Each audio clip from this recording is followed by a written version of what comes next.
Hello guys, welcome. We were reacting to the true story of Jeff.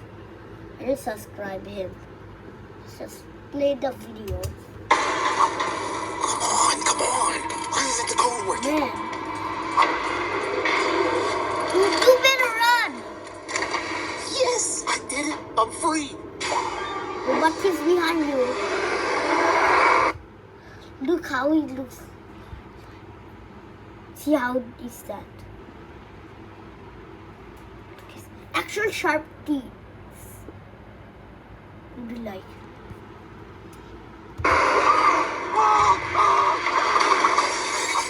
He destroyed the flowers? There's no end to this place. It's just monsters. Dude, you have to get crucifix and just over there.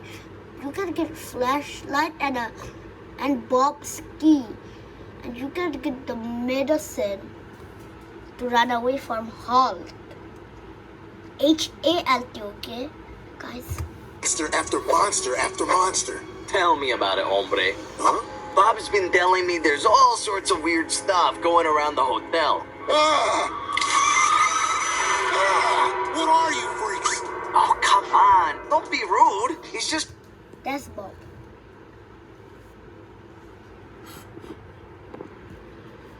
trying to be an honest businessman. Wait, you guys aren't Yes? trying to kill me? The three of us? No way, amigo. Bobby here is friendly with everyone. He even tried to make friends with that Timothy guy. But I'm like, he's a bug, man. Oi, relax, buddy. You know I'm only giving you a hard time because you're my best friend. Hey, what's going on with the lights? Hi, hombre. It's Rush.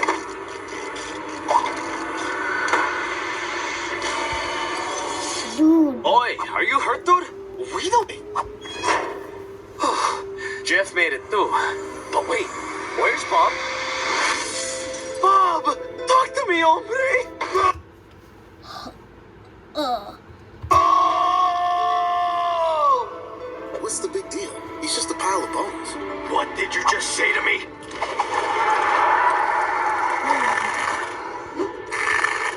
I'm sorry. Boy, you're about to be, hombre. Crap. Because Bob over here was the best person this hotel has ever seen. He's the one who saved me and Jeff and showed us we didn't have to be evil like all the other monsters in this place. You see, Jeff's been here so long, he's completely forgotten who he was. That's how Jeff looks like. Before. His memories start with flashes from his transformation and the excruciating pain he felt throughout. To this day, he's never let us see his full form in the light. Apparently it's too hideous for even his friends to witness. This new body made Jeff confused, angry. He felt the hot rage flowing through him. It forced him to lash out. He'd attack anyone that crossed his path. He wanted to make the world feel the suffering he had to endure. That was back when the hotel was still open and filled to the brim with esteemed guests, so he had plenty of victims to choose from. But no matter how powerful he got, no matter how many people he hurt, he couldn't feel the sadness inside. He was lonely, incomplete. Me? I remember everything. I worked valet at the hotel, taking all the fanciest cars for a joyride around town. When nobody was watching, I'd steal cash from the register, hundreds of dollars. Back when that was somebody's entire net worth. I'd even break into the guest rooms and confiscate all their valuables. Anything to make a buck. Wait a minute. Got the diamond. I was the lowest of the low. But eventually, I was caught by our hotel manager, Mr. Pennybags. I thought at worst, he'd just turn me over to the police. But a cheap... Whoa. Not yet. spiteful man as powerful as Mr. Pennybags had a much darker punishment in mind. He performed an evil ritual. One night, Wait a minute, he's using the new update crucifix? assumed that was very similar to those performed on all the other entities in this hotel. He placed an X on me, a curse that transformed my body and mind. I was no longer anything human. I was El Cumplido. The transformation only made my greed worse. All I could think about was wealth and gold. It consumed me. And now that I was a monster, I didn't exactly have to be sneaky about it. I could just take whatever trinkets I desired by force. Yet, I didn't feel the same rush I did as a man. No matter what I stole, no matter how much wealth I hoarded, I was unfulfilled. It was like an awful itch I couldn't scratch. I was miserable. That's where Bob comes in. He worked at the hotel's gift shop, sweeping floors, stocking the shelves, and attending to all the guests' needs. And we know his name was Bob because that's what his hat said. He wore that ugly thing every day. He wasn't like us. He was kind and good at his job. The guests loved him so much his tip jar would end up overflowing with money. He was foolish to leave it out so proudly. Boy, it was right there for the taking. This would be my biggest haul yet. Surely that would be enough to quench the greed inside me. Now was my time to strike. This should be it. I finally earned enough to afford that ring I've been eyeing for so long. Then I can propose to my dear sweet Darlene, the love of my life. All my blood, sweat, and tears will be worth it once she agrees to marry me. What in the world? Ah! Grab you. Hey, hombre, find your own score.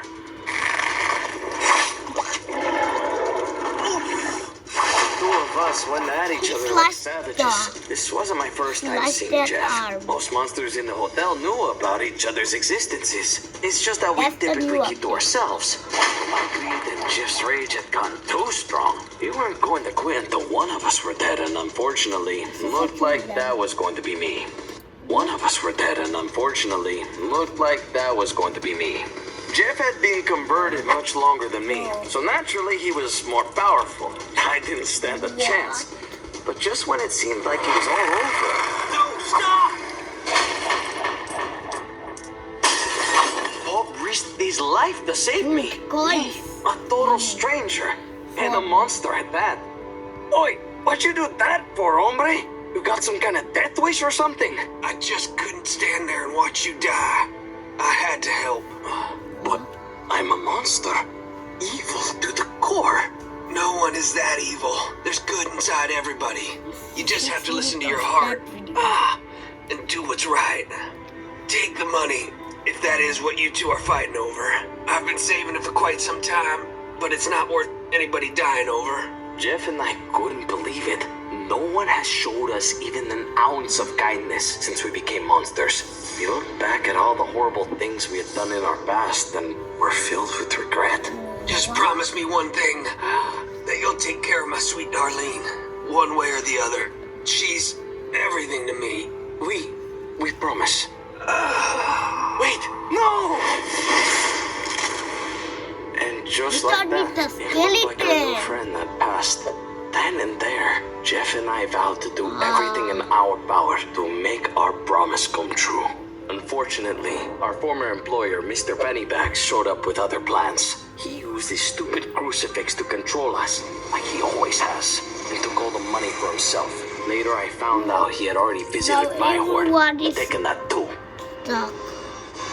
Nothing was going to stop us from keeping our promise. We were going to get Darlene her money some way or another, but we didn't want to steal anymore. We were going to do this the honest way, like Bob would.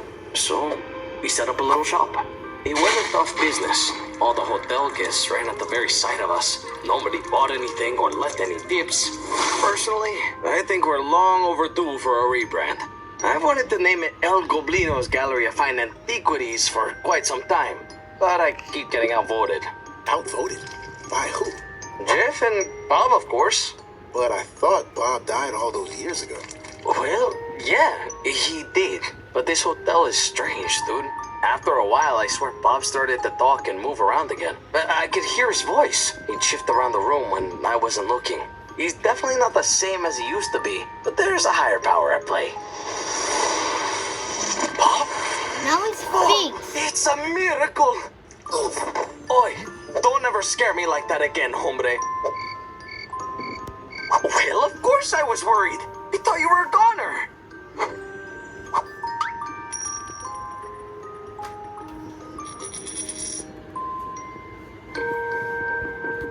Okay, so by See you later.